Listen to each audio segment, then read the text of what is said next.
एक टिप्पणी हुई यूजीसी रेगुलेशन के तहत, कहा गया कि क्या हम पीछे की ओर जा रहे हैं। ये चीफ जस्टिस ऑफ इंडिया ने कहा। दुनिया के जिन मुल्कों में ये ओबीडियंस नाम की बीमारी जरूरत से ज्यादा हो गई, वो मुल्क खत्म हो गए। शुक्रिया साथियों,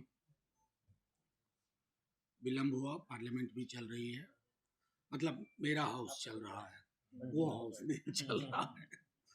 जो सीधे तौर पे चुना हुआ हाउस है वो नहीं चल रहा है, जो अप्रत्यक्ष चुना हुआ है वो चल रहा है। बहरहाल दो तीन बातें, अब बाकी तो हम लोग कई और माध्यमों से बात करते ही हैं। जैसे यूजीसी को लेकर के, रेगुलेशन को लेकर एक अखबार ने मुझसे कहा कि आप लिखिए, तो मैंने लिखा। मैंने कहा भ्रांतियां फैलाई जा रही हैं, और दिक्कत क्या है कि भ्रांति फैलाने वाले वो ज्यादा विजिबल दिखते हैं, शोर उस तरह का, और जो एक व्यापक आबादी है शायद उन माध्यमों तक, वो भी अपने आप में एक इनइक्वालिटी का पैराडाइम है जहां तक हम नहीं पहुंचते हैं। अभी जब आपके पास आ रहा था तो उस आलेख का हिंदी अनुवाद भी किसी एक प्लेटफॉर्म ने किया है, मैं शेयर करूंगा उसको। बहरहाल तमाम साथियों जिनका रस्टिकेशन हुआ है, please take it as a badge of honour. मतलब बुरा मत मानिएगा, मुझे तो लग रहा है कि हम लोग तो परमानेंट रस्टिकेटेड होते अगर इस तरह की व्यवस्थाएं तब होती तो हमें तो 2 दिन के लिए, 3 दिन के लिए अटेंडेंस से महरूम कर दिया जाता था। अगर पुलिस भी पकड़ के ले जाती थी तो हाजत में रखती थी और फतुहा में जाके छोड़ती थी, बगैर पैसों के अब पैदल चल के आओ। मतलब इस प्रकार की व्यवस्थाएं हमने नहीं देखी थी, तभी कल्पना भी नहीं की थी कि ऐसा होगा। हाल के दिनों में एक आलेख लिखा मैंने, फ्रंट से देखा, अपने आसपास देखा कि हमारे यहाँ बड़ा जोर होता है इस बात का कि हम में से सबको कितना खूबसूरत तरीके से ओबीडियंट बना दिया जाए। माता पिता यही चाहते हैं कि बच्चा ओबीडियंट हो, धर्म यही चाहता है कि आप ओबीडियंट और फेथफुल हो, राष्ट्र भी यही चाहता है कि आप ओबीडियंट और faithful to the nation dash to the government.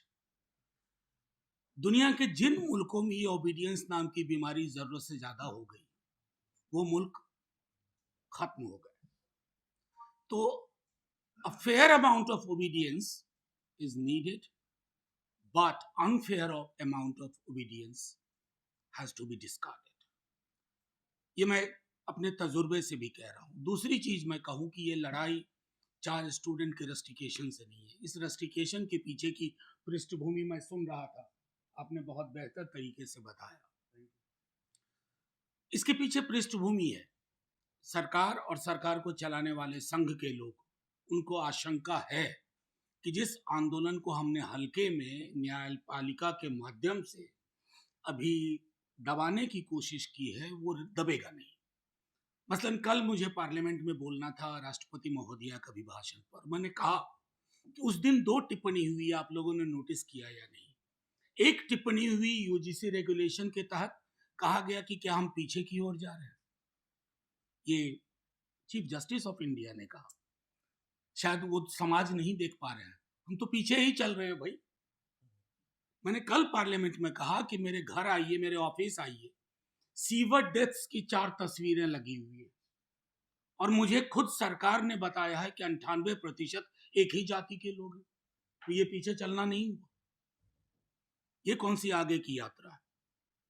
दूसरा, उस दिन एक और टिप्पणी हुई जो हमारे कई लोगों ने नजरअंदाज कर दिया।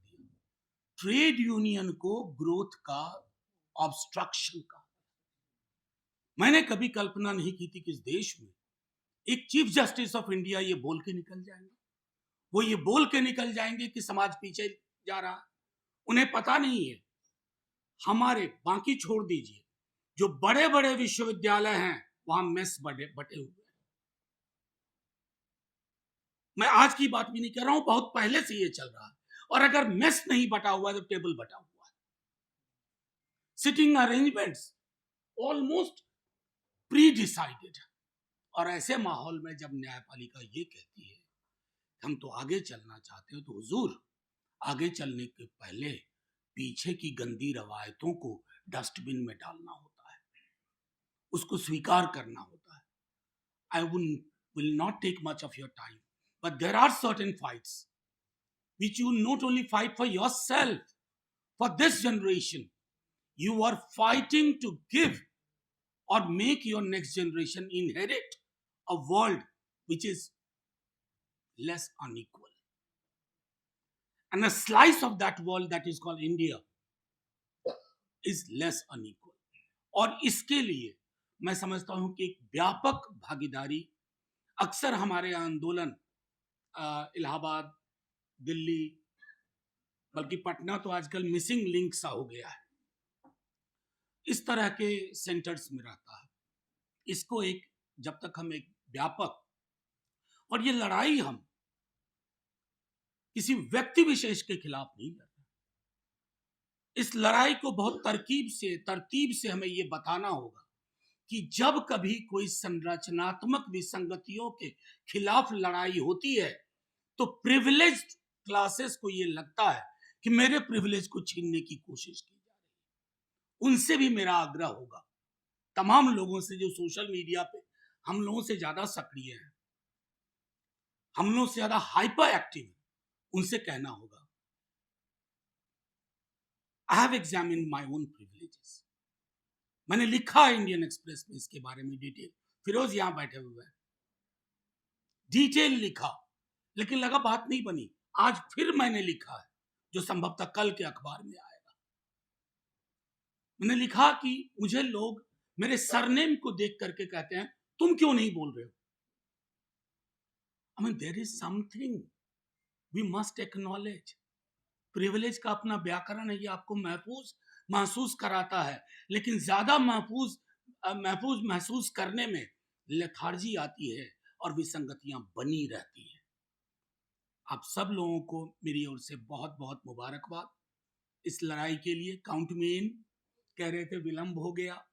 मेरे विलंब के दो कारण है, एक पार्लियामेंट और बीते 5 महीनों से एक पारिवारिक संकट से गुजर रहा हूं. मेरे फादर एडवांस स्टेज कैंसर में है, तो उनका ट्रीटमेंट भी चल रहा है, तो उसके हिसाब से मेरा हर घंटा और रूटीन तय होता है. बहरहाल आप सबका शुक्रिया. जिंदाबाद रहिए और जिंदाबाद रखिए सब लोगों को एक साथ पिरो का. Thank you.